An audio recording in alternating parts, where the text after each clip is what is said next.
Assalamualaikum warahmatullahi wabarakatuh. Ya Rabbi bil Mustafa balligh maqasidana wa ghfir lana ma madha ya wasi'al karami ya Rabbi bil Mustafa balligh maqasidana wa ghfir lana ma madha ya wasi'al karami wal habibul ladzi turja syafa'atuhu likulli hauli minal ahwali muqtahimi ya Rabbi bil Mustafa balligh maqasidana wa ghfir lana ma madha ya wasi'al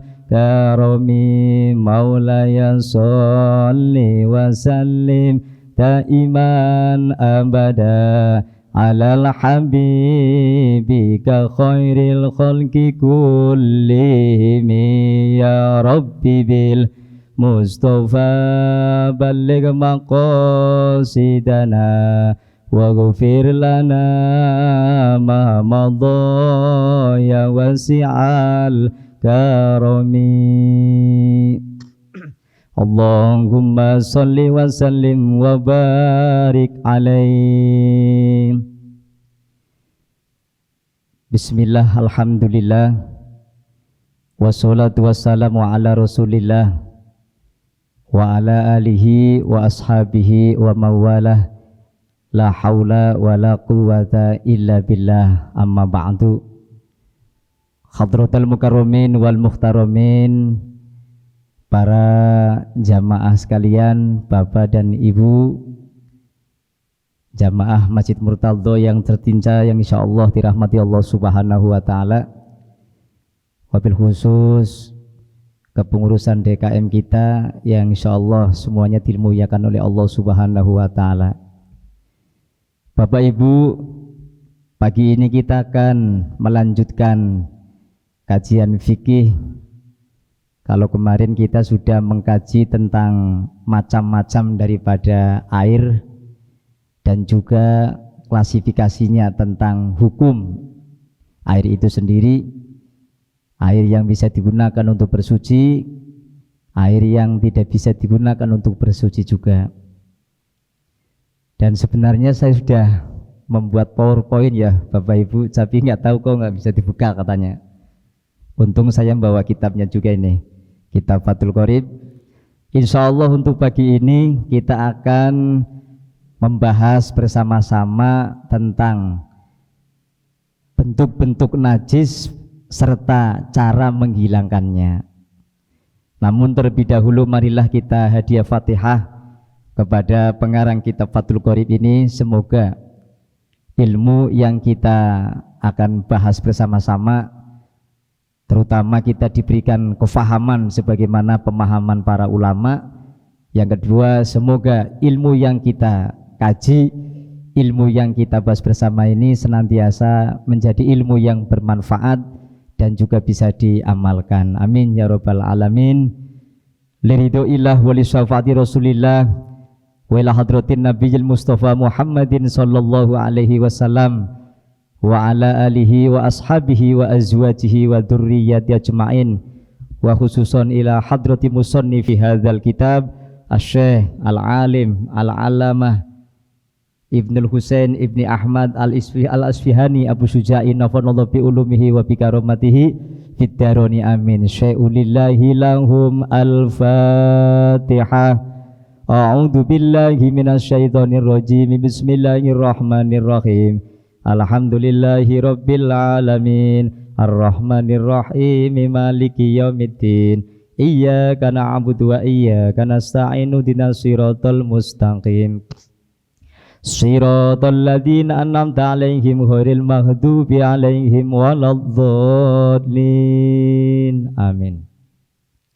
Kita mulai ya Bapak Ibu. Saya bacakan kitab yang sebenarnya Bapak Ibu di depan, kalau slide-nya bisa nyala ini bisa ngelihat juga teks atau redaksinya ya, Bapak Ibu sama sekalian. Karena ini belum nyala, saya baca, mungkin kita bareng-bareng mendengarkan. Bismillahirrahmanirrahim. Faslun. Wa kullu ma kharaja minas sabilaini najsun illal maniya. Dan tiap-tiap sesuatu yang keluar dari dua jalan, maksudnya dua jalan ini dua alat kelaminnya seseorang, baik itu laki-laki maupun perempuan, yaitu alat kelamin dan juga dubur. Istilahnya ada kubul, ada dubur. Najsun itu najis ilal maniya, kecuali mani, Bapak Ibu. Jadi segala sesuatu yang keluar dari kubul dan dubur, duburnya manusia baik laki maupun perempuan, ini hukumnya adalah najis. Najis itu apa? Najis itu adalah secara bahasa yang dimaksud dengan najis adalah al-mustaqdar. Secara bahasa yang namanya najis itu sesuatu yang dianggap kotor. Itu adalah najis secara bahasa. Jadi kalau secara bahasa, kalau benda itu kotor, walaupun umpama itu bukan najis juga, ini secara bahasa adalah najis. Jadi bahasa itu belum dihitung Bapak Ibu, karena bahasa ini makna secara harfiah. Tapi yang dikehendaki dengan makna najis secara syariat ini kullu ainin haruma tanawuluha alal itlaq. Yang dimaksud dengan najis adalah setiap sesuatu yang cara memperolehnya itu sudah diharamkan. Ya, jadi cara memperolehnya saja sudah diharamkan. Halal ikhtiar dalam kondisi ikhtiar itu dalam kondisi tidak darurat secara mutlak. Ma'asuhulati tamyiz, dan mudah untuk membedakan. Lali hurmatiha, bukan karena semata-mata keharamannya itu, wala listigdariha wala lidororiha. Jadi karena memang kotornya itu dan karena memang bisa juga menyebabkan bahaya, itu yang dimaksud dengan najis menurut syariat. Ya, saya kira tentang najis ini contoh-contohnya Bapak Ibu sering melihat atau sudah tahu, tapi kita mantapkan dengan definisi yang disampaikan oleh ulama dalam hal ini di dalam kitab Fathul Qorib. Kemudian wa huslu jami'il abwali wal arwasi wajibun illa baulas sobiyyi alladzi lam yakul at-ta'ama fa innahu yadhuru birosil ma'i alaihi. Membersihkan seluruh air kencing dan juga kotoran-kotoran manusia itu hukumnya wajib. Jadi memang yang namanya cebok, yang namanya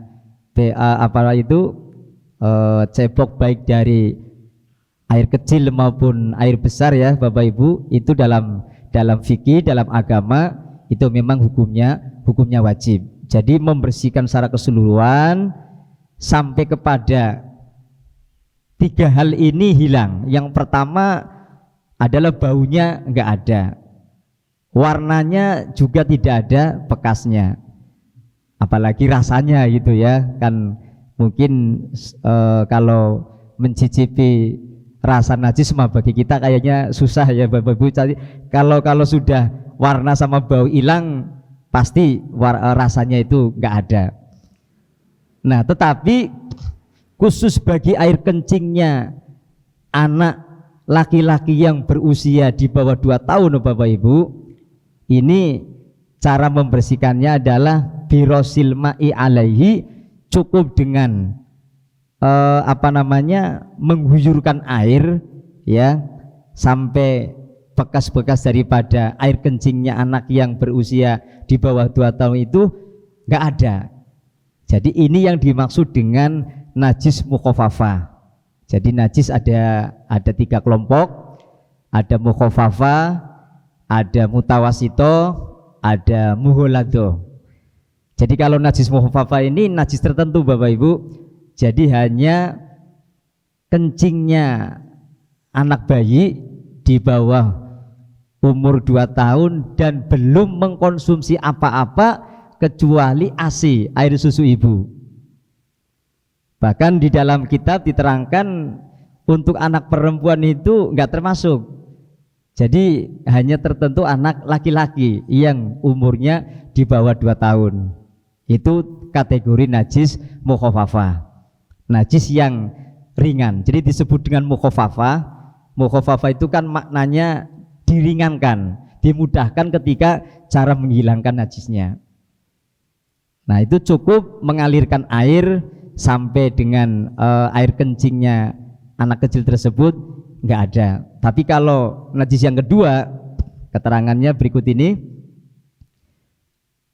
Wala yufa'an syai'in minan najasati ilal yasiru, dan tidak dimaafkan najis-najis kecuali sedikit, minadami seperti halnya darah, wal qoihi dan nanah, wa ma la nafsalahu sa'ilatun, kemudian bangkai yang tidak memiliki darah yang mengalir, idza wa'afil ina'i, apabila bangkai itu terjatuh pada suatu wadah, wa ma tasfihi, kemudian bangkai itu mati, fa innahu la yunajjisuhu, kemudian atau maka bangkai tersebut tidak bisa menjadikan najis. Nah ini yang kedua, najis mutawasitoh Bapak Ibu. Jadi yang dimaksud dengan najis mutawasitoh adalah najis yang sedang. Sedang itu ya, kalau tadi yang mukhafafah cukup hanya mengalirkan air karena air kencingnya anak bayi yang belum berumur tahun, kemudian belum mengkonsumsi apa-apa kecuali air susu ibu, itu kan nggak ada baunya, jadi kayak air biasa gitu Bapak Ibu. Nah kalau yang mutawasito ini ya, yang mutawasito ini seperti contoh seperti najis darah, kemudian nanah, dan najis-najis kotoran manusia, kotoran hewan, itu termasuk kategori najis mutawasito. Ya, itu sudah tampil ya Bapak Ibu. Jadi yang ini adalah bahwa ya seperti darah, kemudian nanah, termasuk apa namanya, bangkai kecil andekan terjatuh pada air, kalau memang hanya sedikit Bapak Ibu ya, sedikit itu seperti satu titik, itu masih dimakfu itu dimaafkan. Tapi kalau lebih dari itu nggak boleh Pak. Baunya, rasanya, kemudian warnanya itu harus hilang ya, kecuali yang sangat-sangat sedikit. Jadi wala yu'fa'an syai'in minan najasati ilal yasiru minad-dami wal qoihi wa ma la nafsalahu sa'ilatun idza waqa'a fil ina'i ya. Tidak ada najis yang dimakfu kecuali darah dan nanah yang sedikit, kecuali bangkai binatang yang tidak memiliki darah yang mengalir ya, seperti lalat dan semut. Nah jadi kalau lalat, semut mati ngikut di badan kita ketika kita sholat Bapak Ibu, sholat kita masih sah walaupun itu bangkai itu kan hukumnya juga najis Bapak Ibu ya, najisnya najis mutawasito. Tetapi kalau maaf seperti kotoran baik itu darah maupun kotoran manusia, istilahnya sudah sedikit banyak ya, di sini kata-kata sedikit itu dalam arti kata hanya satu titik gitu ya. Kalau sudah sedikit banyak lagi, itu sudah enggak dimakfu atau tidak dimaafkan oleh syariat begitu. Kemudian ya kita lanjut Bapak Ibu untuk selanjutnya. Wal hayawanu kulluhu thahirun illal kalba wal khinziro, dan semua hewan itu hukumnya suci Bapak Ibu, ilal kalba wal khinzira, kecuali anjing dan babi. Wa ma tawallada minhuma, dan peranakan keduanya. Au min ahadihima, atau salah satu dari keduanya. Wal maitatu kulluha najasatun illa samaka wal jaroda wal adamiyya, dan bangke itu seluruhnya adalah najis kecuali bangkainya ikan dan bangkainya belalang serta bangkainya manusia, Bapak Ibu. Jadi bangkai itu kan hukumnya najis. Nah, tetapi ada bangkai yang tidak najis, seperti bangkainya ikan dan bangkai belalang dan bangkai manusia. Hanya saja efek hukumnya yang berbeda. Kalau bangkai ikan dengan bangkai belalang ini masih bisa dikonsumsi, tapi kalau bangkainya manusia haram dikonsumsi. Artinya bahwa matinya manusia, bangkai manusia itu Bapak Ibu itu tetap suci gitu, ya. Tapi kan nggak boleh dimakan, ya. Tapi kalau ikan dan belalang ini bisa dimakan karena memang hewan gitu ya. Nah, kemudian wa yaghsilul ina amin wuluhil kalbi wal khinziri sab amaratin ihdahuna biturabi. Ini yang dimaksud dengan najis muholado, Bapak Ibu. Tadi kan setiap hewan itu pada hakikatnya hukumnya itu suci, Bapak Ibu. Hewan apa saja. Namun dikecualikan hewan anjing dan babi, ini hukumnya najis. Kemudian jadi zatnya hewan itu sendiri antara babi dan anjing itu sudah najis dari sananya. Memang Allah ciptakan sebagai hewan yang najis gitu ya. Nah, ketika ada suatu tempat wadah makanan gitu ya, terkena jilatan anjing, wa yusalul ina umin wuluhil kalbi wal khinzir sab amarot. Jadi kalau ada tempat makanan terkena jilatan anjing atau babi, maka harus dibasuh atau harus disucikan dengan 7 kali, di mana salah satu basuhannya itu menggunakan debu. Jadi salah satu air yang digunakan untuk mensucikannya itu pakai debu. Nah, bagaimana kalau mengena, terutama ketika mengena kepada badan kita, Bapak Ibu? Nah, kalau mengena badan kita ya sama seperti itu.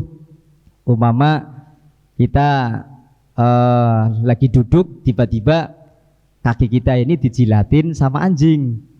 Nah, maka bekas jilatan ini wajib dibasuh, wajib dicuci dengan air 7 kali, kecuali 7 kali dan salah satunya itu harus dicampur dengan debu. Karena setelah diteliti, kenapa salah satu basuhannya itu harus menggunakan debu, Bapak Ibu? Ternyata air liur anjing ini bisa menyebabkan penyakit rabies, penyakit yang berbahaya, sehingga ulama jauh-jauh sebelumnya sudah antisipasi. Ternyata dibalik daripada perintah itu ada hikmah, dibalik larangan ternyata ada madorot seperti itu. Jadi ini yang disebut dengan najis muholadoh, najis yang cara menghilangkannya itu berat. Kemudian timbul pertanyaan, bagaimana Pak kalau mensucikannya itu di kali, di mana air kali itu kan sudah tercampur dengan debu, sudah tercampur dengan tanah-tanah yang sehingga airnya sudah mengkeruh gitu ya. Nah, dijawab oleh ulama, kalau air yang digunakan untuk mensucikan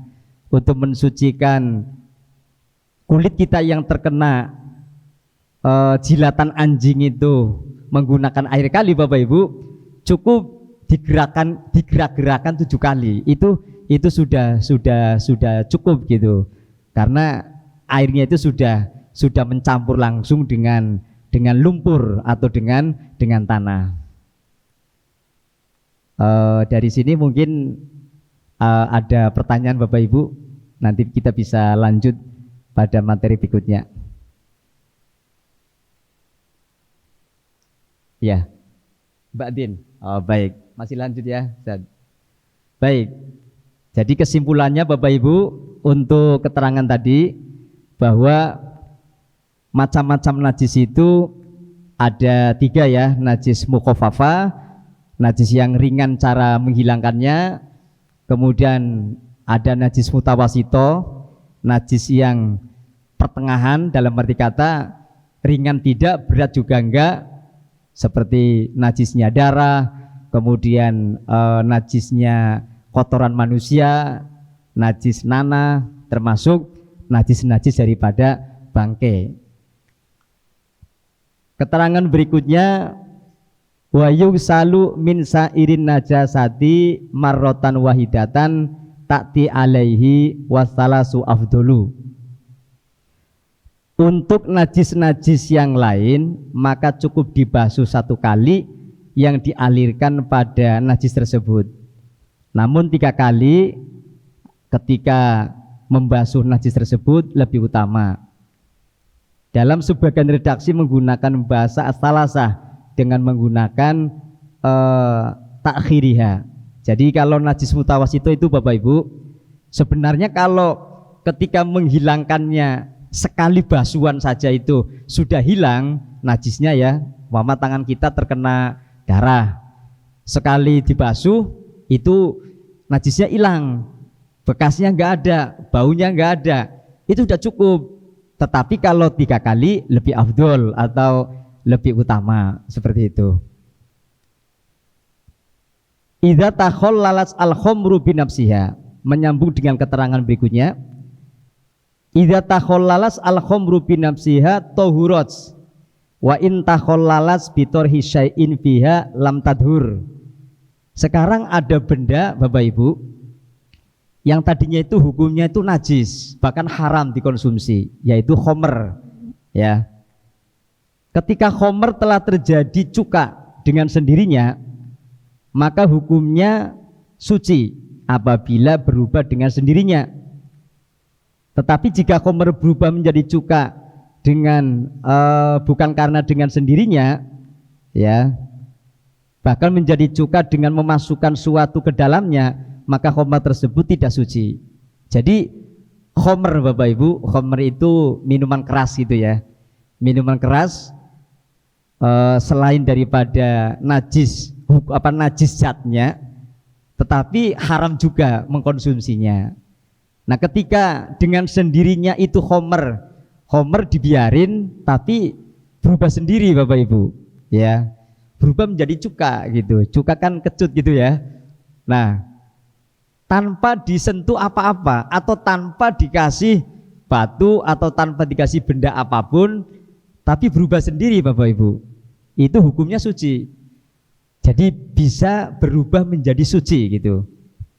Tetapi ketika perubahannya itu ada sebab yang disengaja ya, karena mungkin dikasih batu atau dikasih obat atau dikasih yang lain, ternyata berubah dengan adanya dikasih sesuatu itu ya, itu mengalami perubahan. Lah kalau perubahannya itu karena ada kesengajaan, karena dicampur sesuatu ya, maka hukumnya tetap najis.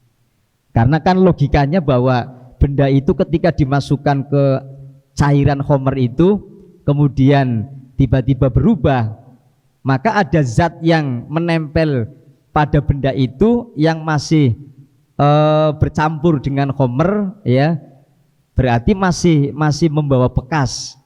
Dalam kitabnya dikatakan seperti itu, tetap hukumnya itu najis andekan perubahannya itu karena ada kesengajaan. Tapi kalau berubah dengan sendirinya ya, itu hukumnya suci. Bahkan karena sudah menjadi cuka, maka boleh untuk dikonsumsi.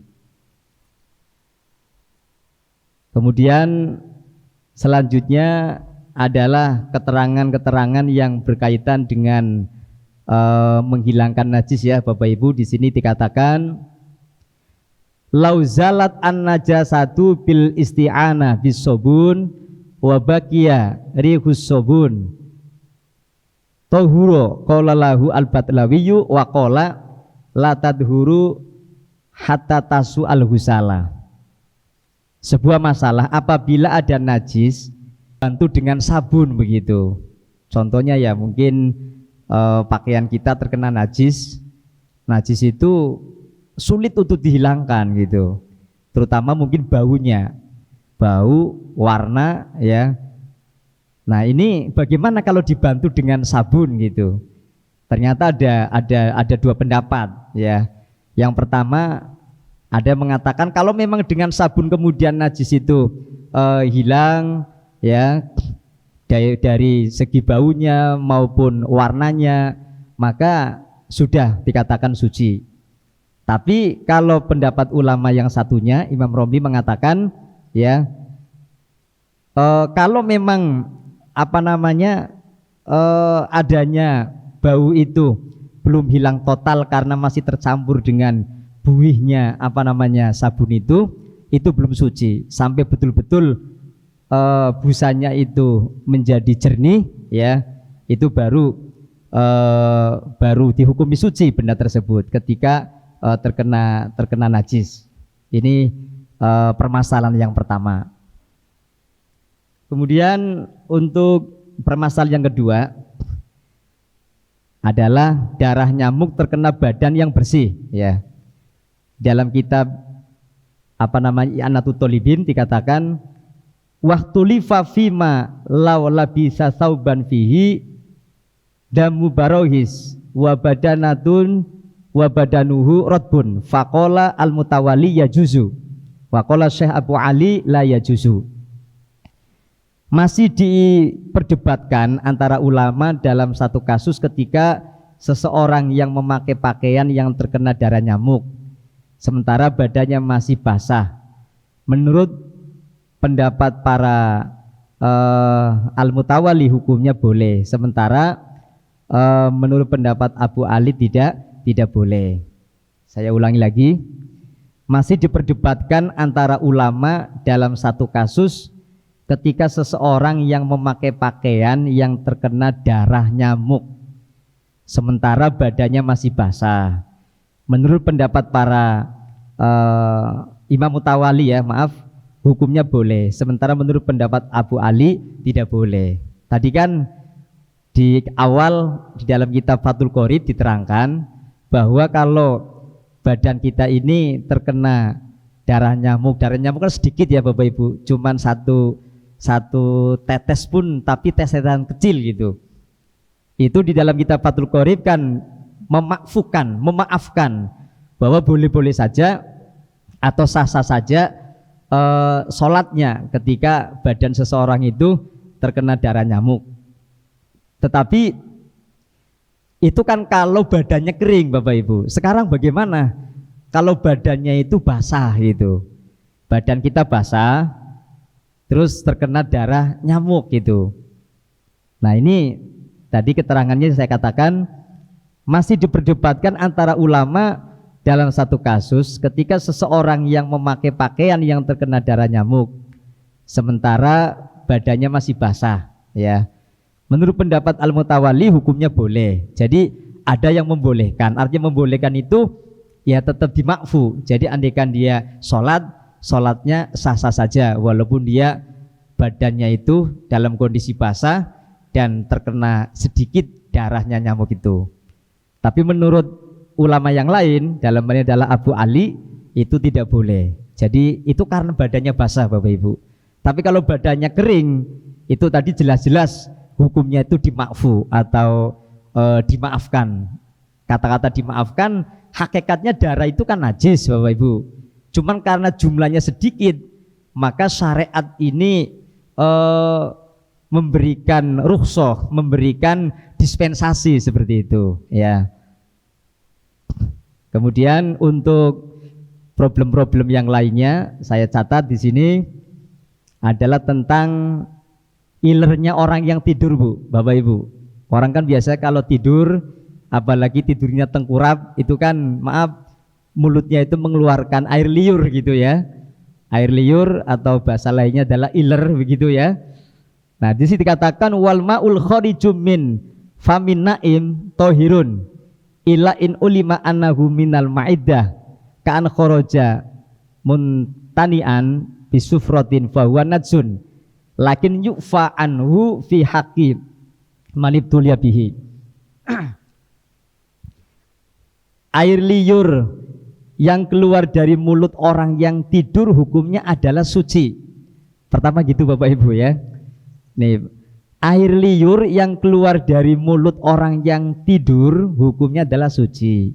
Kecuali air liur itu keluar dari dalam perut dengan ciri-ciri berbau busuk dan berwarna kekuning-kuningan, maka hukumnya najis. Akan tetapi dimakfu apabila dari orang yang biasa mengeluarkan air liur gitu. Jadi kalau air liurnya itu air liur yang tidak sampai bau, warnanya kekuning-kuningan, bab kalau yang kekuning-kuningan berbau busuk itu air liur itu menunjukkan keluar dari perut Bapak Ibu. Kan air liur ada yang mungkin hanya menggenang di sekitar tenggorokan gitu ya. Ada juga air liur yang memang dari bawah, dari perut Bapak Ibu. Nah, kalau ciri-ciri bahwa air liur itu dari perut ya, maidah itu selain busuk, berbau busuk, kemudian air liur itu berwarna kuning. Lah kalau yang itu najis.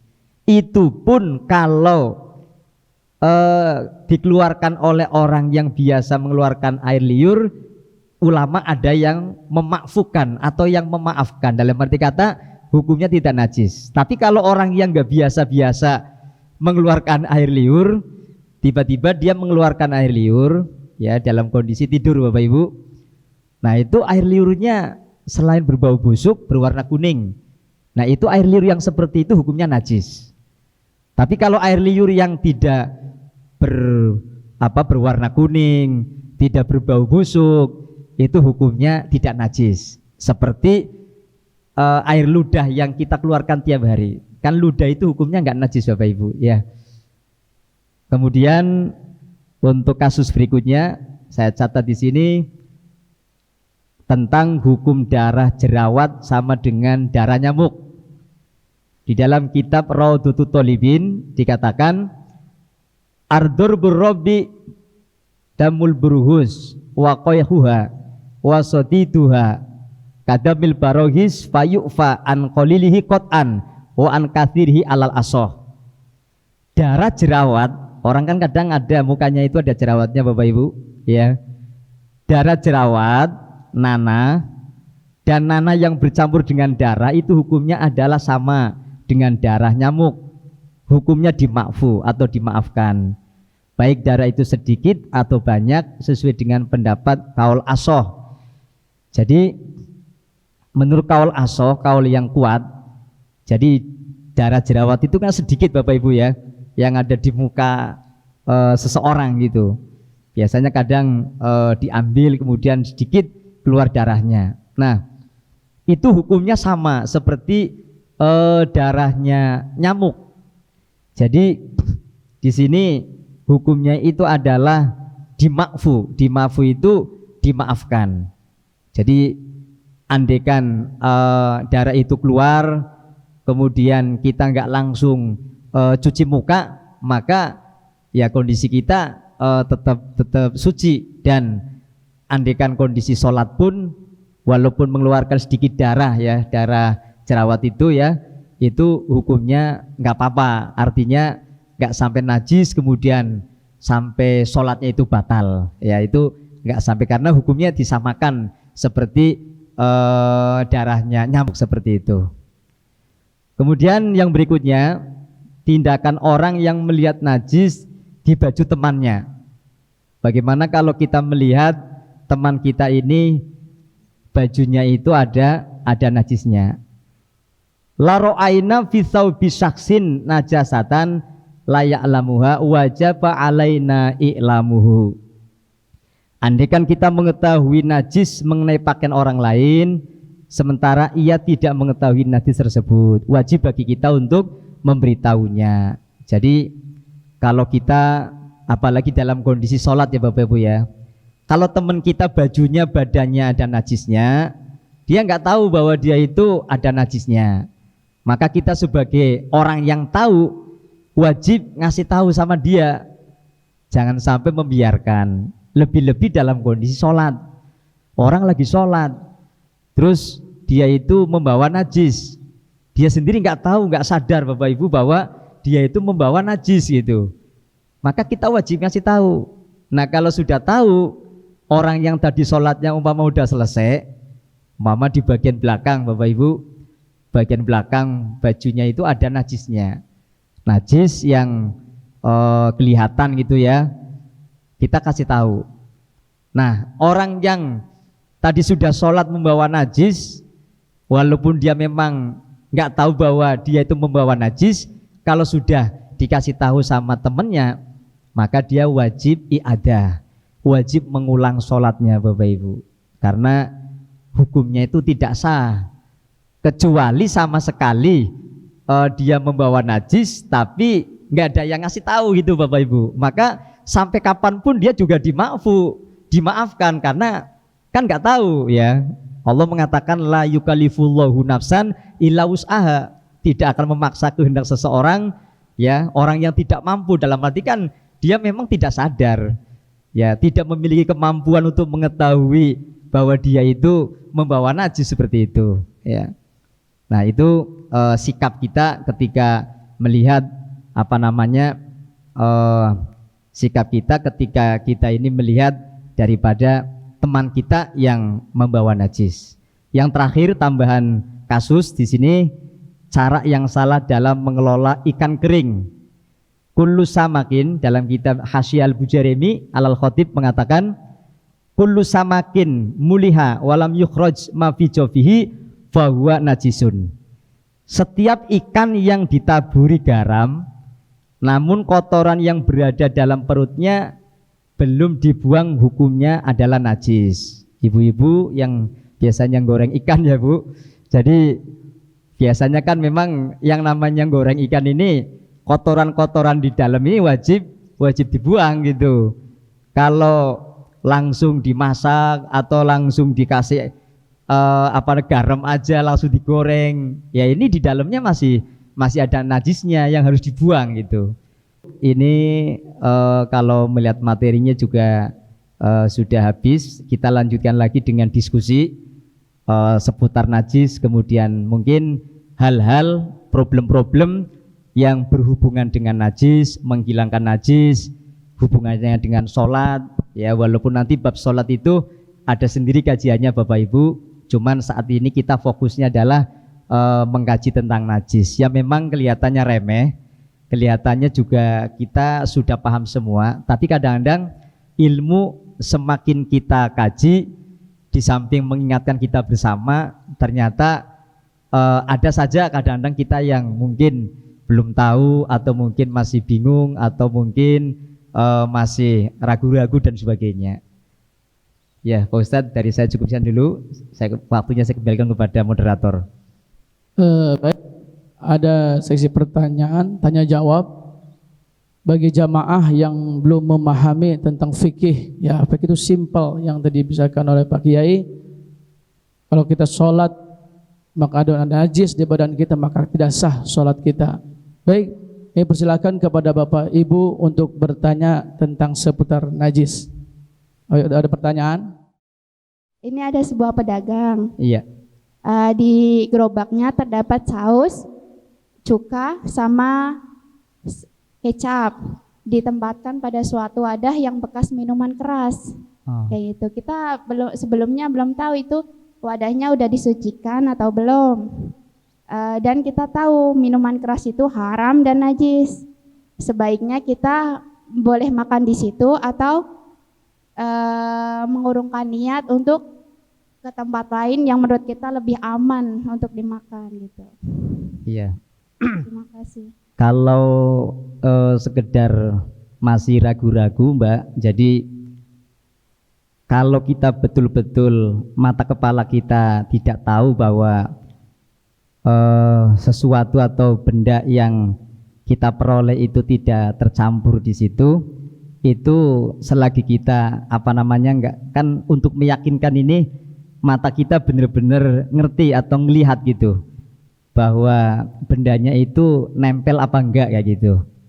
Kalau enggak, kalau sekedar masih ragu-ragu ya kita berusaha untuk mencari, untuk meyakinkan, kita mencari tahu supaya kita itu yakin. Persoalannya kan ini masih ragu-ragu ya Mbak ya. Jadi kalau masih ragu-ragu ya kita masih bisa mengambil kepada yang boleh, dalam arti kata nggak masalah. Yang penting bagaimana supaya kitanya sendiri itu tidak syak atau tidak ragu-ragu seperti itu. Jadi tadi untuk sausnya ini itu. Mohon maaf. Jadi begini Ustaz singkatnya. Ya, jadi tempatnya ini contoh tempatnya apa ya? Tempatnya ini sebelum ditaruh ikan, tempatnya ini bekas minuman keras. Oh, bekas. Nah, tempat minuman keras itu udah dibersihkan. Iya. Ya, udah dibersihkan. Nah, sudah. Iya. Si ikan itu ditaruh di tempat yang sudah dibersihkan, bekas minuman air keras. Oh, boleh iya. apa enggak ya, seperti itu? Iya, kalau sudah dibersihkan ya nggak apa-apa Pak Ustadz.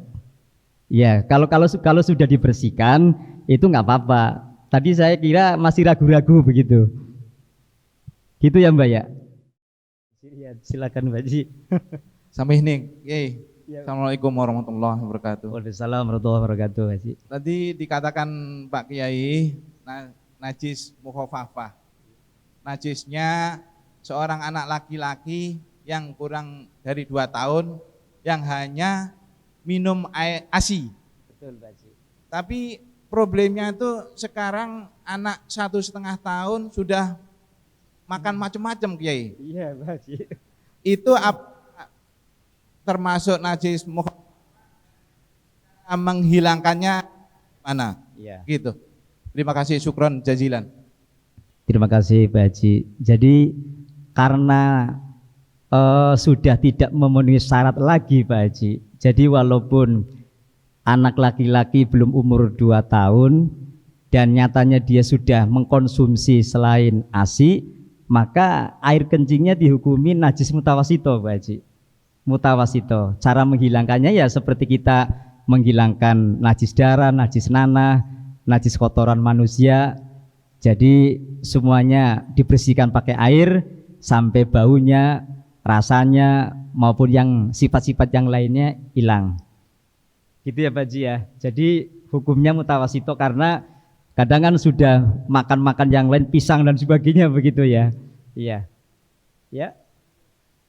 Cara menghilangkannya tadi, cara menghilangkan najis mutawasito dengan cara ia dihilangkan dengan air sampai sebersih-bersihnya, sampai baunya, sampai warnanya, pokoknya sifat-sifat najis itu hilang. Dan yang terakhir jangan lupa diguyur dengan air tetap. Jadi seperti kita mencuci pakaian itu Pak Haji. Jadi sampai sifat-sifatnya najis itu hilang semuanya. Iya. Iya. Syukran Mbak Haji. Assalamualaikum warahmatullahi wabarakatuh. Waalaikumsalam warahmatullahi wabarakatuh. Ya, sebelumnya saya ingin mengenalkan diri, saya dengan bernama Arif. Jadi tadi kan ada penjelasan masalah najis mughaladhah yang mana cara membersihkannya dengan cara 7 kali basuhan dan 1 basuhannya dengan debu yang suci ya. Iya. Sedangkan kalau melihat orang kayak zaman sekarang lah, okay. Jadi bahasanya nggak usah pakai debu lah gitu, pakai sabun aja gitu. Nah, jadi airnya dicampur dengan sabun, begitu males gitu 7 kali, 3 kali aja udah bersih gitu. Bagaimana kalau apakah udah termasuk suci apa belum yang begitu? Iya. Langsung dijawab ya. Ya, terima kasih. Iya. Ya, jadi kalau kita melihat redaksi atau nasnya ulama kan memang seperti itu ya Kang ya. Jadi artinya harus dibasuh dengan 7 kali, kemudian salah satunya dicampur dengan debu. Untuk pendapat dari ulama mazhab Syafi'i belum sempat saya cari apakah di luar Syafi'iyah ada yang membolehkan tanpa menggunakan debu, tetapi sudah cukup mewakilinya. Sementara ini dari berbagai kitab-kitab fikih yang saya jumpai, rata-rata sih kalau orang terkena najisnya anjing atau babi itu ya harus dibasuh dengan 7 kali, kemudian dicampur dengan debu. Namun permasalahan yang timbul diantara kayak tadi, kayak umpama kaki kita terkena air liurnya anjing, terus supaya kita nggak usah pakai 7 kali istilahnya ngangkat-ngangkat air, bisa kita mencuci kaki kita di kali gitu, cukup digoyang-goyangkan 7 kali. Yang penting bekas daripada air liur atau mungkin najisnya anjing itu hilang, itu sudah cukup. Kalau yang menggunakan sabun saya belum menemukan, Kang. Jadi apakah sudah termasuk sah apa belum gitu ya. Jadi mungkin saya coba nanti insya Allah saya cari ya, barangkali ada pendapat ulama yang lain. Soalnya ini untuk persoalan ini nas di beberapa kitab-kitab yang kitab-kitab salaf itu rata-rata seperti itu gitu. Iya. Gitu Kang ya. Baik, masih ada lagi. Assalamualaikum warahmatullahi wabarakatuh. Waalaikumsalam warahmatullahi wabarakatuh. Pak Ustadz mau tanya Pak Ustadz, Iya, Pak. saat sholat berjamaah kita kan wajib memberitahu kalau ada najis di baju seseorang saat sholat. Betul. Saat sholat berjamaah kita baru menyadari kalau setelah rakaat terakhir pada imam terdapat najis gitu Pak. Iya. Pertanyaannya, wajibkah imam setelah membersihkan kepada makmumnya memberitahukan bahwa kita sholatnya diulang gitu? Artinya wajibkah makmum mengulang sholat imamnya gitu? Iya. Iya, itu aja pertanyaannya Pak. Makasih Pak. Iya, terima kasih. Ketika yang membawa najis itu imamnya dan makmum juga tidak ada yang tahu, ketika dalam perjalanan sholat bahwa baju imamnya itu terkena najis, nah setelah salam, setelah selesai sholat, ternyata imam atau mungkin makmum yang ngasih tahu bahwa bajunya imam itu ada najisnya, maka semuanya wajib diulang Kang. Soalnya apa? Yang namanya sholat jamaah itu beratnya satu paket gitu. Jadi sah dan tidaknya makmum itu ya itu ngikut kepada imam gitu. Jadi imam sendiri juga wajib ngasih tahu. Umpama dia sendiri tahu dan imam makmumnya itu nggak tahu, maka imam wajib ngasih tahu kepada makmumnya bahwa maaf saya tadi ketika sholat ternyata membawa najis, berarti sholat saya itu nggak sah. Kita ayo bareng-bareng i'adah, kita bareng-bareng untuk mengulang sholat itu seperti itu. Jadi karena yang membawa najis imam. Beda dengan begini, ketika dalam sholat makmum itu tahu bahwa imam itu membawa najis gitu. Nah itu kan gini, ini melebar lagi kalau seperti ini. Kalau membetulkannya orang sholat yang lagi salah itu kan cukup tasbih ya. Lah ini najis, berarti makmum yang kepengin sholatnya itu tidak batal, ketika tahu bahwa imamnya itu membawa najis, maka dia harus mufaroqoh, berpisah dari jamaah seperti itu. Nah ini pertanyaan Bapak tadi, kalau memang imamnya yang membawa najis dan tahunya setelah sholat, ya harus i'adah semuanya, karena bentuknya jamaah gitu Kang. Ya seperti itu jawabannya.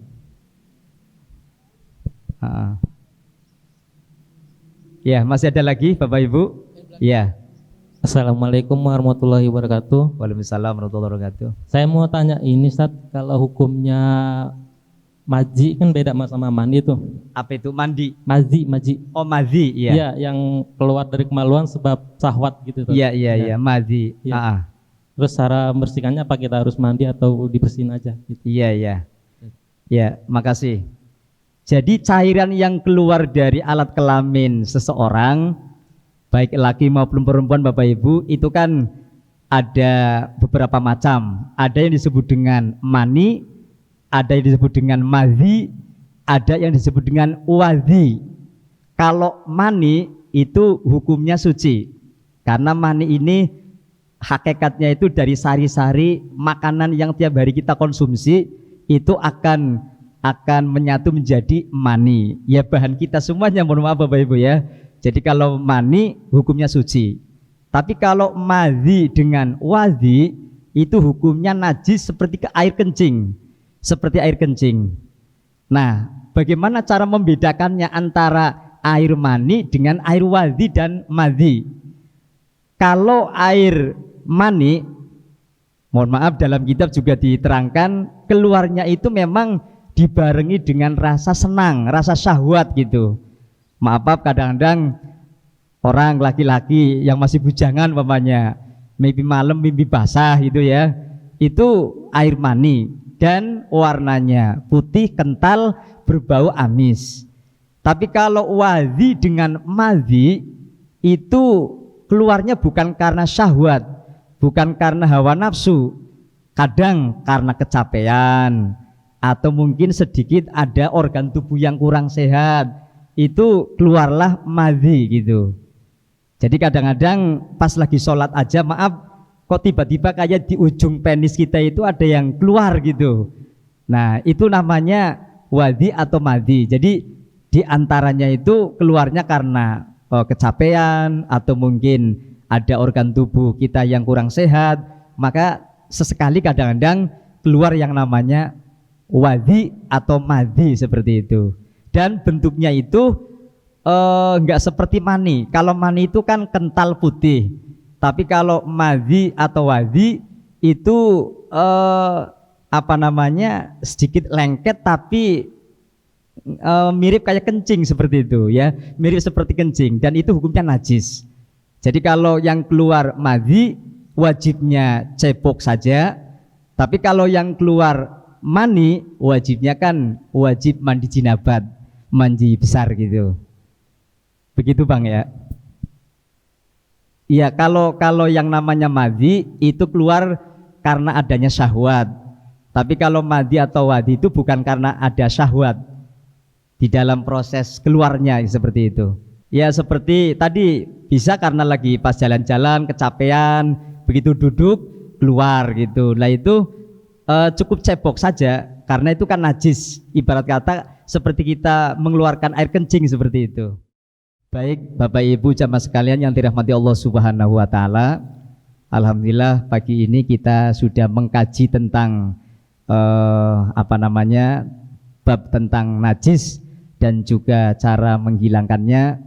Karena untuk mewujudkan sholat yang sah kita harus tahu bagaimana cara menghilangkannya najis agar badan kita, pakaian kita, tempat kita tetap suci. Karena ulama mengatakan kullu ma yutawassalu bi ilaihi wajibun bahwa wajib Bapak Ibu. Jadi gini, karena yang namanya sholat itu harus dalam kondisi suci, atau karena yang namanya sholat diterima Allahnya itu dalam kondisi suci, maka ilmu yang berhubungan dengan bagaimana cara menghilangkan najis agar suci itu wajib juga Bapak Ibu. Jadi kita belajar tentang najis, cara menghilangkan najis, ini kan dalam rangka biar sholat kita sah. Nah karena sholatnya wajib, maka mempelajari tentang cara-cara untuk menghilangkan najis atau cara-cara untuk mencapai sesuatu yang suci, maka hukumnya wajib juga. Mudah-mudahan apa yang kita kaji pada pagi hari ini menambah wawasan kita semuanya, menambah ilmu kita, ilmu yang manfaat dan barokah. Dan mohon maaf bila mana mungkin dalam segi keterangan mungkin masih di sana sini masih banyak yang kurang. Al-Fakir mohon dibukakan pintu maafnya yang seluas-luasnya.